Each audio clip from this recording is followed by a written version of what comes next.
بسم اللہ الرحمن الرحیم۔ السلام علیکم ورحمۃ اللہ وبرکاتہ۔ ناظرین و سامعین، شداد کا نام و ذکر آپ نے سنا ہوگا۔ شداد کون تھا؟ اس کی تاریخ کیا ہے؟ اس ملعون نے طاقت کے نشے میں خدائی کا دعویٰ کرنے کے ساتھ ساتھ دنیا میں اپنی جنت بنا ڈالی۔ اس کی بنائی ہوئی جنت کیسی تھی؟ کتنا عرصہ میں بنی؟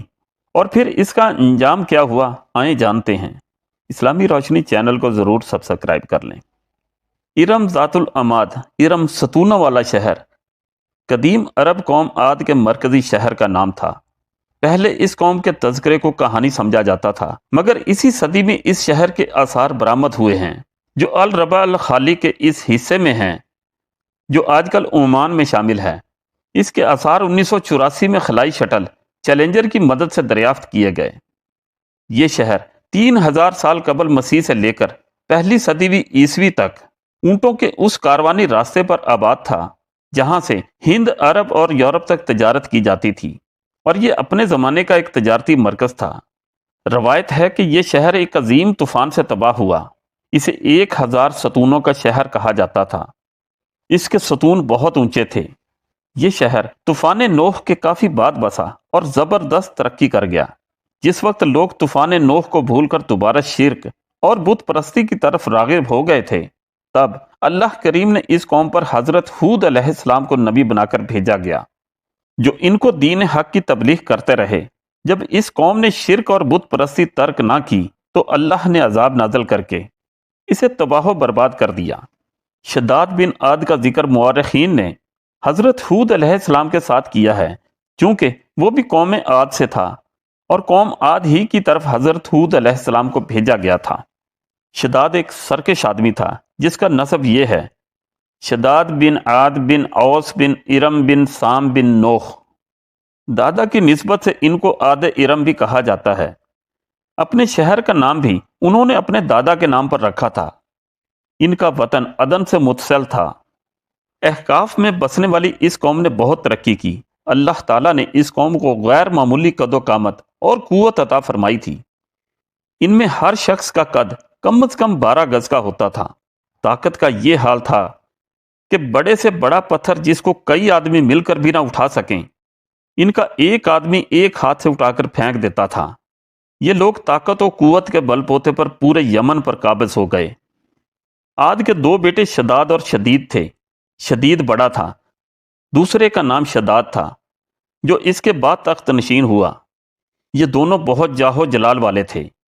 یہ دونوں وسیع علاقے پر قابض ہو گئے اور بے شمار لشکر و خزانے انہوں نے جمع کر لیے تھے۔ پھر شدید مر گیا اور تمام حکومت شداد کو مل گئی۔ شداد نے اپنے بھائی شدید کے بعد سلطنت کی رونق و کمال کو عروج تک پہنچایا۔ دنیا کے کئی بادشاہ اس کے باج گزار تھے۔ اس دور میں کسی بادشاہ میں اتنی جرت و طاقت نہیں تھی کہ اس کا مقابلہ کر سکے۔ اس تسلط اور غلبہ نے اس کو اتنا مغرور و متکبر کر دیا کہ اس نے خدائی کا دعویٰ کر دیا۔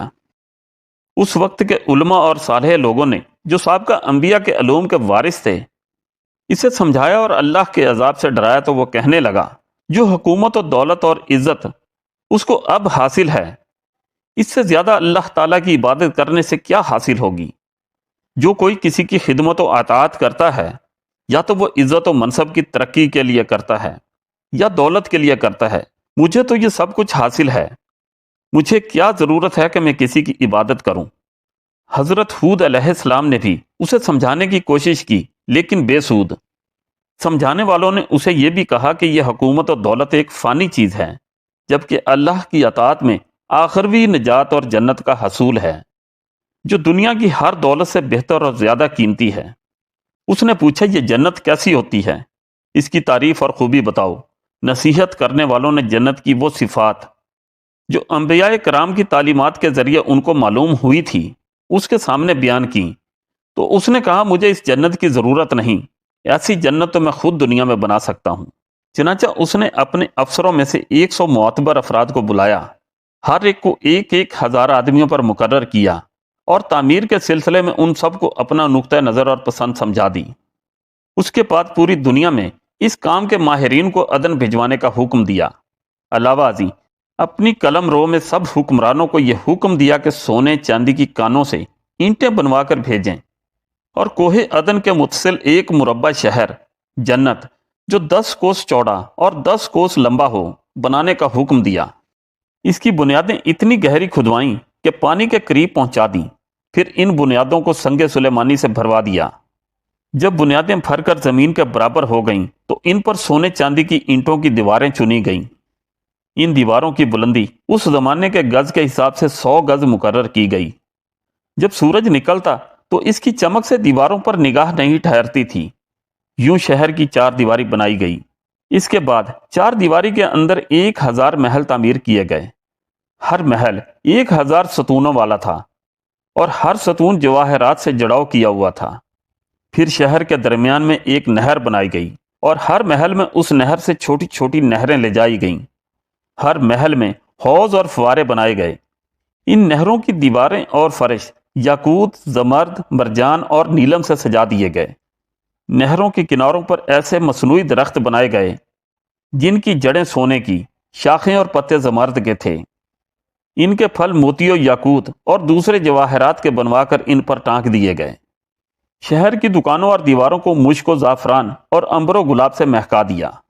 یاقوت و جواہرات کے خوبصورت پرندے چاندی کی اینٹوں پر بنوائے گئے جن پر پہرے دار اپنی اپنی باری پر آ کر پہرے کے لیے بیٹھتے تھے۔ جب تعمیر مکمل ہو گئی تو حکم دیا گیا کہ سارے شہر میں ریشم و زردوزی کے قالین بچھا دیے جائیں۔ پھر نہروں میں سے کسی کے اندر میٹھا پانی، کسی میں شراب، کسی میں دودھ اور کسی میں شہد و شربت جاری کر دیا گیا۔ بازاروں اور دکانوں کو کم خواب و زر بفت کے پردوں سے آراستہ کر دیا گیا اور ہر پیشہ و ہنر والے کو حکم ہوا کہ اپنے اپنے کاموں میں مشغول ہو جائیں، اور یہ کہ اس شہر کے تمام باسیوں کے لیے ہر وقت ہر نو قسم کے پھل میوے پہنچا کریں۔ 12 سال کی مدت میں یہ شہر جب اس سجاوٹ کے ساتھ تیار ہو گیا تو تمام عمرہ و ارکان دولت کو حکم دیا کہ سب اس میں آباد ہو جائیں۔ پھر شداد خود اپنے لاؤ لشکر کے ہمراہ انتہائی تکبر اور غرور کے ساتھ اس شہر کی طرف روانہ ہوا۔ بعض علماء مصالحین کو بھی ساتھ لیا اور راستے بھر ان سے ٹھٹھا و تمسخر کرتے ہوئے ان سے کہتا رہا، ایسی جنت کے لیے تم مجھے کسی اور کے آگے جھکنے اور ذلیل ہونے کا کہہ رہے تھے۔ میری قدرت و دولت تم نے دیکھ لی۔ جب قریب پہنچا تو تمام شہر والے اس کے استقبال کے لیے شہر کے دروازے کے باہر آ گئے اور اس پر زر و جواہر نچھاور کرنے لگے۔ اسی ناز و ادا سے چلتے ہوئے جب وہ شہر کے دروازے پر پہنچا تو روایت ہے کہ ابھی اس نے گھوڑے کی رکاب سے 1 پاؤں نکال کر دروازے کی چوکھٹ پر رکھا ہی تھا کہ اس نے وہاں پہلے سے ایک اجنبی شخص کو کھڑے ہوئے دیکھا۔ اس نے پوچھا، تو کون ہے؟ اس نے کہا، میں ملک الموت ہوں۔ پوچھا، کیوں آئے ہو؟ اس نے کہا، تیری جان لینے۔ شداد نے کہا، مجھ کو اتنی مہلت دے کہ میں اپنی بنائی ہوئی جنت کو دیکھ لوں۔ جواب ملا، مجھ کو حکم نہیں۔ کہا، چلو اس قدر ہی فرصت دے دو کہ گھوڑے پر سے اتر آؤں۔ جواب ملا، اس کی بھی اجازت نہیں۔ چنانچہ ابھی شداد کا 1 پاؤں رکاب میں اور دوسرا چوکٹ پر ہی تھا کہ ملک الموت نے اس کی روح قبض کر لی۔ پھر حضرت جبریل علیہ السلام نے بڑے زور سے ایک ہولناک چیخ ماری کہ اسی وقت تمام شہر میں اپنی عالی شان سجاوٹوں کے ایسا زمین میں سمایا کہ اس کا نام و نشان تک باقی نہ رہا۔ قرآن پاک میں اس کا ذکر اس طرح ہوا ہے۔ ترجمہ، وہ جو ارم تھے بڑے ستونوں والے اور شہروں سے اس کے مانند کوئی شہر شاندار نہ تھا۔ پارہ 30 سورہ فجر آیت نمبر 7 اور 8۔ شداد اور اس کی جنت کا انجام کیا ہوا؟ معتبر تفاسیر میں لکھا ہے کہ بادشاہ اور اس کے لشکر کے ہلاک ہو جانے کے بعد وہ شہر بھی لوگوں کی نگاہوں سے اوجھل کر دیا گیا، مگر کبھی کبھی رات کے وقت عدن اور اس کے ارد گرد کے لوگوں کو اس کی کچھ روشنی اور جھلک نظر آ جاتی ہے۔ یہ روشنی اس شہر کی دیواروں کی ہے۔ ناظرین، اسلامی روشنی چینل کو ضرور سبسکرائب کر لیں۔ جزاک اللہ۔